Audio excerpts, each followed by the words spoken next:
안녕하세요. 검진왕 채널 올류메디컬 원장 손병훈. 윤우영입니다.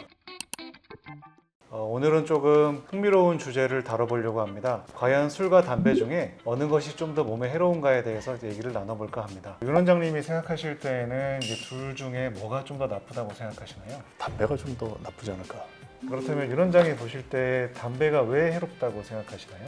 왜 해로운지에 대해서는 논문, 많은 문헌에서 증명이 됐고요. 담배 같은 경우에는 WHO에서 지정한 1군 발암물질이 굉장히 많이 함유되어 있습니다. 70여 개의 발암물질과 한 4천여 개 정도 되는 유해물질이 포함되어 있다고 합니다. 담배는 정말 백해 무익하다고 많이 알려져 있는데 제일 문제가 되는 건 결국에는 암이랑 관련성이 있다는 겁니다. 제일 대표적인 암은 폐암이 될 수 있습니다. 논문에 따라 차이가 있지만 담배를 피느냐 안 피느냐에 따라서 10배에서 40배까지 위험성이 더 있다고 보고가 되고 있고, 오래 피신 분들은 만성 폐쇄성 폐질환이라 그래서 특히나 나이 많으신 분들 하루 종일 기침하고 가래가 끊임없이 나오고, 그런 식으로 영구적으로 폐를 완전히 망가뜨리기 때문에 삶의 질이 굉장히 저하되게 됩니다. 혈관이랑도 관련이 돼서 굉장히 수축시키고 약화시키기 때문에 뇌, 심장 관련된 질환의 위험성도 굉장히 높아지고, 만성 질환들 제일 대표적인 고혈압, 당뇨, 이상 지질혈증, 만성 피로, 피부, 그리고 성기능 장애까지 전반적으로 몸 전체에 다양한 질환을 또 일으킬 수 있습니다. 술 같은 경우에는 어떤 점이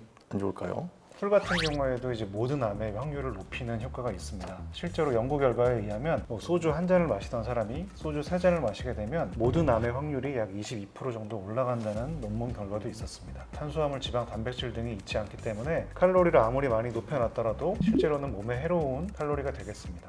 또한 몸에서 이제 분해돼야 될 여러 가지 영양소가 있는데, 알코올이 들어오게 되면 알코올을 제일 먼저 분해해야 되기 때문에 그 이외에 알코올과 같이 먹게 되는 여러 이제 탄수화물이나 지방 같은 것들은 몸에 상주하게 되면서 차례를 기다리다가 몸에 저장되는 순간이 늘어나게 됩니다. 그렇게 되면 남아도는 지방 같은 것들은 이제 간이나 다른 이제 뱃속에 저장되기도 하고, 간에서 이상 지질을 만들어내서 몸의 콜레스테롤을 높이기도 하는 그런 장애를 일으키게 됩니다. 술은 또한 뇌에도 작용해서 포만감을 느끼게 하는 중추를 좀 떨어뜨리기도 하고, 실제로 소화도 좀 떨어뜨리기 때문에 소화 기능에도 장애를 유발할 수가 있습니다.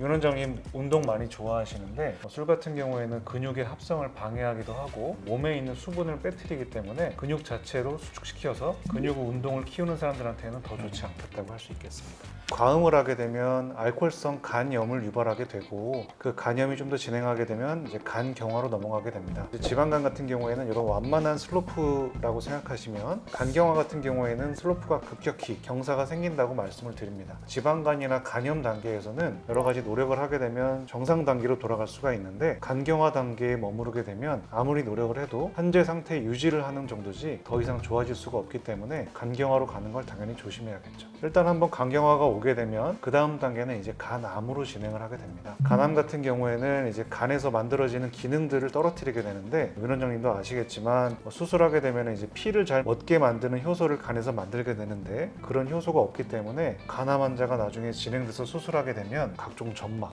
눈과 코와 항문에서 피를 흘리면서 이제 나빠지게 되는 상황을 보게 돼서 겁이 나는 질환 중에 하나입니다. 이 술이 이렇게 무서운데 한 잔 정도는 괜찮지 않을까요? 최근 분위기가 바뀐 게 WHO에서 최근 발표에 의하면 술은 단 한 잔도 좋지 않다라고 말을 했습니다. 와인 한 잔 정도는 오히려 이제 혈행을 개선시켜서 혈류량을 도와서 이제 몸을 오히려 건강하게 만들어준다, 그런 얘기도 있었기 때문에 한동안 이제 알코올 애호가들이 이제 와인을 막 즐겨 마시고 이러기도 했었는데, 최근에는 이제 한 잔도 좋지 않다 입장을 바꿨습니다. 술의 경우는 드시는 사람 중에 중독자라고 얘기할 수 있는 비율은 굉장히 적지 않나요? 나의 음주 습관 체크를 하는 가이드라인 같은 것들을 보면 거기에서 몇 가지가 해당되면 알코올 사용 장애라고 하는데, 상당히 많은 부분을 체크를 하게 된다는 건 알 수 있습니다. 생각보다 그렇게 멀리 있는 것이 아니기 때문에 그런 것들을 잘 체크해 보는 것도 내 현재 상태를 파악하는 데 도움이 될 것 같습니다. 담배 같은 경우에는 다 중독 아닌가요?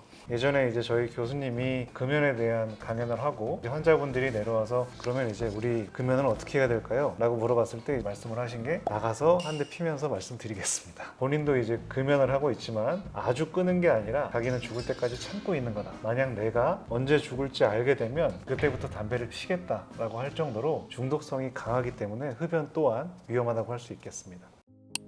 오늘은 술과 담배의 유해성에 대해서 알아보는 시간을 가졌습니다. 혼자 힘으로 금주어, 금연하기 어려우신 분들은 주변 병원을 찾아서 약물이라던가 여러 가지 패치라든가 요새 좋은 것들이 좀 많이 나와 있기 때문에 치료하시길 바랍니다. 그럼 다음 영상에서 찾아뵙겠습니다.